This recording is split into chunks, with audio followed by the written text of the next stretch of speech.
Hey everybody, what's going on? We're back with another Faction Wars guide. Today we're going to talk about Lizardmen. I intended to keep this series rolling a little bit more regularly than I did, but I got caught up in some other things and it kind of fell back. But we should be good to keep it rolling semi-regularly now at the very least. So today it's Lizardmen. That's what's open. That's what we're going to take a look at. And we've got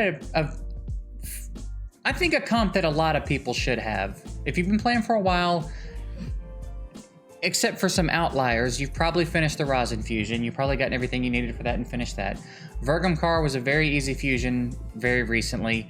Broadmaw is another fusion you can do if you've been playing a little bit. And then if you've been around, Skull Lord Vargal was kind of the April Fool's Mimi fusion back in the day. So everybody here is relatively obtainable. I know that there's going to be examples of people who don't have Rosin yet because they just haven't had the rares drop, but for the most part, despite the fact that it's 3 legendaries, it's a fairly obtainable team. And I did not want to do one with Draco. I figured it's not really going to be helpful to throw Draco in a team and go, this is how you do it. So I think this is a pretty reasonable team.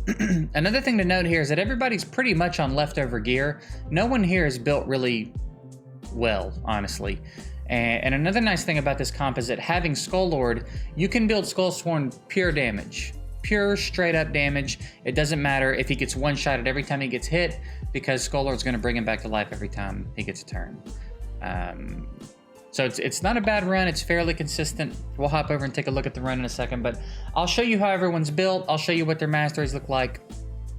We'll talk a little bit about how to approach building them, and then we'll take a look at the run. So first in line, we'll just start at the top, I reckon. We've got Skull Lord. I put him on a Frost set. It's not necessary, but it's an opportunity for a little bit of crowd control. And he does have a Provoke here. So, you know, Frost set's not super mandatory or anything, but I had some good leftover Frost gear, so I threw it on him. Frost and defense, you just want to shoot his tank stats up. He's not even really that fast. Most of his speed's coming from the pair of boots. There's not really any speed subs, but a little bit of accuracy, stack his defense up, put his HP up. It's, you know, pretty standard. You can put a lot of different things on this dude. If you wanted to do, you know, anything that's tanky, if you got life gear, speed gear, defense gear, you could do accuracy. You could do lifesteal. It wouldn't be super helpful, but there's Frost, there's Frenzy to help him get turns faster. It doesn't really matter with him. You can just make him tanky. Not a big deal. For masteries, this is what we're looking at. If you want to pause and duplicate those, nothing too fancy there. Rosin, if you want to see the masteries first, worked our way down to Giant Slayer because we do play around with him in Clan Boss.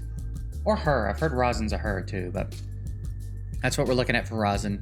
And for gear, this is an old Clan Boss build from when I was testing out something, I think on Nightmare even, not even Ultra Nightmare. So again, nothing crazy here, right? The defense is very obtainable. HP is not that high. Accuracy isn't even 250. And then crit rate, crit damage, like there's a little bit there, but it's nothing that should give you pause. You can probably build a much better Rosin than this. This is not a great Rosin. The lifesteal is definitely not mandatory, but, you know, a little bit of extra healing doesn't hurt. Vergamcar, very clearly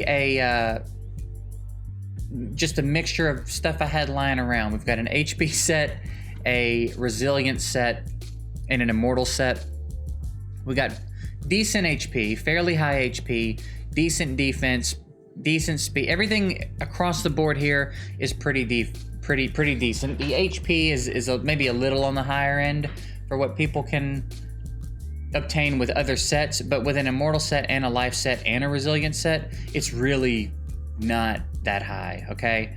Nothing too crazy here. Masteries, this is what we're looking at for Vergamcar. Moving on, we've got Broadmaw, who does not even have masteries. Another Frost set, again, not mandatory, but you know, it's opportunity for a little bit of crowd control. We got a few level 8 artifacts here. Frost resistance. Again, fast and tanky is all you're really going for here because we want this to happen as much as it's needed. It isn't really needed much. I don't think anyone dies in the waves, and then at the boss, occasionally someone will go down.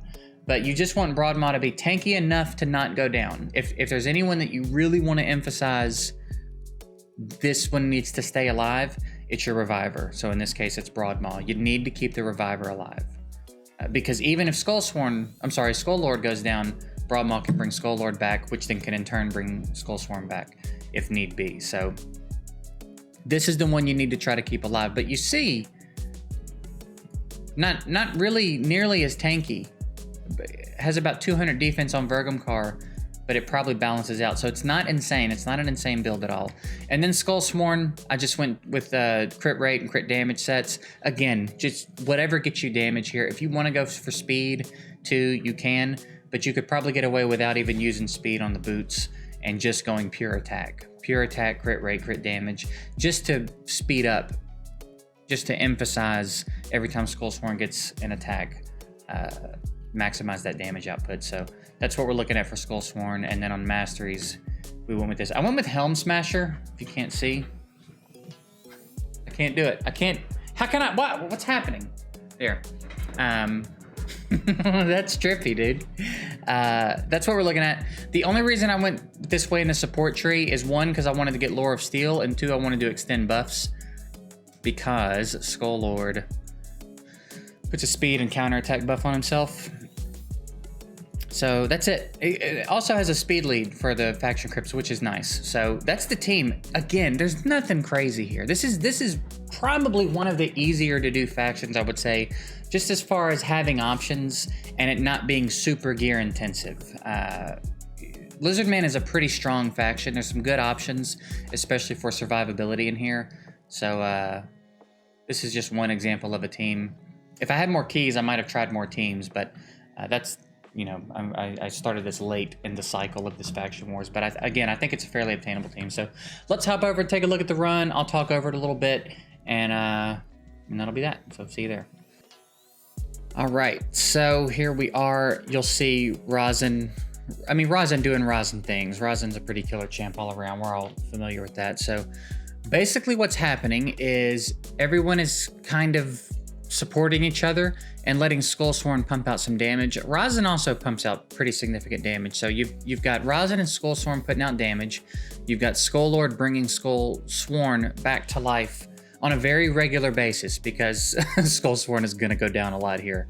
But it's nice because on top of putting out damage, the nice thing about this is that Skullsworn gets to be a pretty significant sponge for damage. Skullsworn takes a lot of big hits and keeps everybody else safe, and then Skull Lord brings him back and he gets a turn. He still gets to output damage. So between him outputting damage, Rosin throwing up the defense down and weaken, and also doing pretty nice damage, the support from everyone else makes this fairly comfortable. Again, there's a moment in the boss toward the end where you'll see me pause, and that's because I only have 6 keys left, and I wanted to make sure that if we won the run, it was going to be an example of a 3-star run. I didn't want to win the run and then go, but it can 3-star. I wanted you to see a 3-star run. Now, this was the first run, and it will be a pretty regular 3-star run, but occasionally at the end, you know, if you take a hit and Skullsworn dies too late and Rosin comes in and gets the kill, that can happen. That has happened to me a time or two, but for the most part, it's going to be a 3-star run. It all seems to line up pretty well. We also got on a bad rotation here. You'll notice that Rosin spends a lot of this fight putting the defense down and weaken up right before it gets cleansed. So we weren't really even optimizing our damage here. And you'll see there's the pause. Again, I just wanted to make sure that everybody was going to get revived.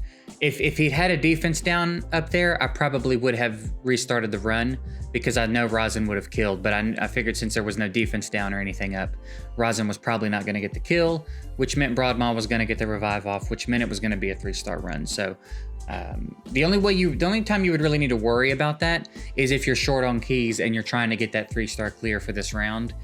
Otherwise, a win's a win. So that's it. Again, fairly easy team, pretty regular 3-key. You will end up in that crappy situation at the end sometimes where someone ends up dead right at the end, but it's really not hard. You can build better versions of every champ you saw on this team, I'm fairly certain.